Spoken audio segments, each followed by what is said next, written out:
Padahal ya, kalau kita mengingat kembali janji-janji Jokowi, dikatakan tuh bahwasannya KPK akan diperkuat, begitu katanya. Ya, KPK memang diperkuat di era Jokowi, tapi diperkuat untuk melindungi keluarga Jokowi.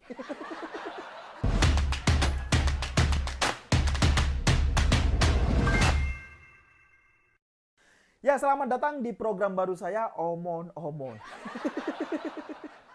Ya, jadi selama ini ya banyak sekali teman-teman yang bertanya kepada saya, baik itu yang melalui WA atau yang melalui DM di media sosial pribadi milik saya. Ya, pada intinya banyak sekali yang mempertanyakan, kok sekarang nggak pernah ngonten lagi mas? Kapan mau ngonten lagi di YouTube? Ayo dong ngonten lagi. Ya, begitulah kurang lebih pertanyaan yang sering kali saya temukan. Nah, mulai sekarang ini ya, insya Allah saya akan mulai aktif ngonten di Siwut. Jadi buat teman-teman semua, seperti biasa ya, di sini saya akan lebih sering membahas terkait dengan kondisi politik terkini. Tapi sebelumnya, saya ingin menyapa teman-teman semua. Salam Fufu Fafa. Ya, jadi di media sosial dan pemberitaan media online saat ini sedang viral nama akun yang bernama Fufu Fafa yang diduga milik Gibran. Dan kalau diperhatikan, jejak digitalnya itu memang sangat-sangat mengerikan. Ya, saya yakin banyak sekali teman-teman yang sudah tahu soal ini. Nah, terkait dengan hal ini, muncul pertanyaan tuh, siapakah orang yang pertama kali membongkar jejak digital akun Fufu Fafa ini? Apakah yang membongkar itu adalah dari pihak pendukung Ganjar dan Anies? Atau justru yang membongkar itu adalah dari pihak Prabowo sendiri karena mulai risih dengan wakilnya? Ya, siapa tahu kan, bisa jadi seperti itu, benar gak? Ya, coba perhatikan saja ya, akhir-akhir ini Prabowo itu hampir tidak pernah lagi terlihat bersama dengan Gibran. Nah, apakah ini ada kaitannya dengan akun Fufu Fafa? Ya, kalau menurut saya pribadi, semua itu bisa iya, bisa juga tidak. Ya, tapi kemungkinan besar sih ada kemungkinan iya. Ya, sekarang bayangkan saja ya, waktu debat Pilpres kemarin itu, Anies Baswedan itu kan sempat ngasih nilai 11 kepada Prabowo. Nah, sampai sekarang hal itu pun masih terus dibahas dan disindir-sindir oleh Prabowo. Ya, sepertinya Prabowo ini masih tidak terima. Jadi bisa dibayangkan apa jadinya kalau ternyata Gibran ketahuan pernah menyerang Prabowo dan keluarganya lewat akun yang bernama Fufu Fafa ini. Nah, tapi sudahlah. Terkait benar atau tidaknya akun Fufu Fafa itu milik Gibran, yang jelas menjelang tanggal 20 Oktober nanti sepertinya ya, semakin banyak masalah yang harus dihadapi oleh Jokowi. Ya, belum lama ini ada masalah terkait dengan pesawat jet pribadi yang menimpa Kaisang. Kemudian muncul lagi masalah baru atau masalah yang sama, yaitu terkait dengan jet pribadi menantu Jokowi, Bobi Nasution. Nah, belum selesai masalah jet pribadi Kaisang dan Bobi, sekarang malah viral akun Fufu Fafa yang diduga milik Gibran coba. Kasihan sekali kan.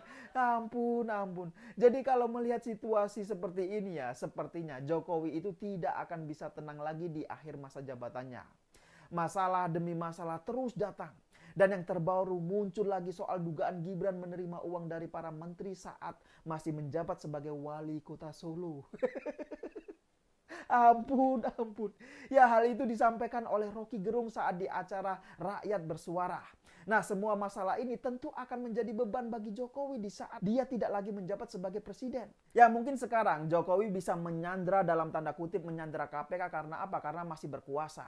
Tapi apa jadinya kalau nanti Jokowi sudah tidak lagi berkuasa? Apakah masih bisa seperti itu?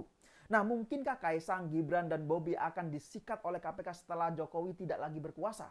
Ya, kalau KPK berani, harusnya semua itu bisa dilakukan. Tentunya jika ditemukan minimal 2 alat bukti yang cukup. Dan kalau bicara soal bukti, itu kan sebenarnya bisa dicari.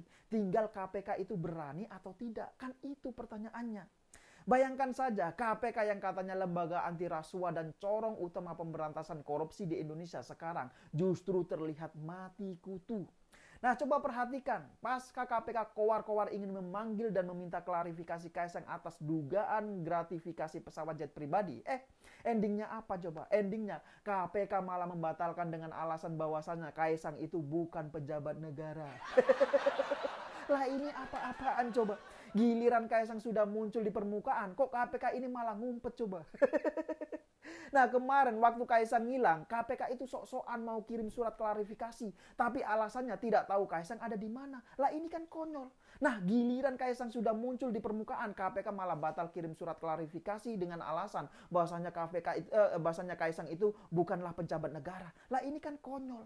Nah pertanyaannya adalah apa KPK itu tidak punya malu? Padahal ya berkaitan dengan kasus Kaisang, pasal 12B dan 12C Undang-Undang Nomor 31 tahun 1999 diuraikan tuh bahwasanya gratifikasi adalah penerimaan yang diterima pejabat atau penyelenggara negara dan keluarganya, dan penerimaan itu berhubungan dengan jabatannya dan bertentangan dengan tugas sebagai pejabat dan penyelenggara negara.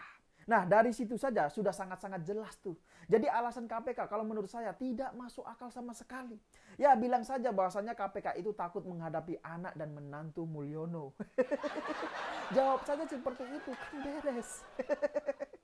Dan kabar terbarunya ya, selain membatalkan klarifikasi kepada Kaisang, KPK juga ternyata telah membatalkan klarifikasi kepada Bobi Nasution, menantu dari Jokowi. Lah ini kan jadi semakin jelas menunjukkan bahwasanya KPK itu semakin tidak bernyali sama sekali di era Jokowi. Kan itu persepsi yang ditangkap publik saat ini. Dan mungkin ini jadi sejalan jika dilihat dari indeks persepsi korupsi KPK yang terus mengalami penurunan dari peringkat 110 menjadi peringkat 115. Jadi kalau melihat fakta yang seperti ini, maka KPK jelas bukan semakin diperkuat, tapi KPK justru semakin diperlemah. Padahal ya, kalau kita mengingat kembali janji-janji Jokowi, dikatakan tuh bahwasannya KPK akan diperkuat, begitu katanya. Ya, KPK memang diperkuat di era Jokowi, tapi diperkuat untuk melindungi keluarga Jokowi. Jadi saran saya ya, sebaiknya KPK ini ganti nama saja, Komisi Perlindungan Keluarga. Ya, jadi saya pikir itu. Terima kasih sudah menonton dan salam fufu fafa.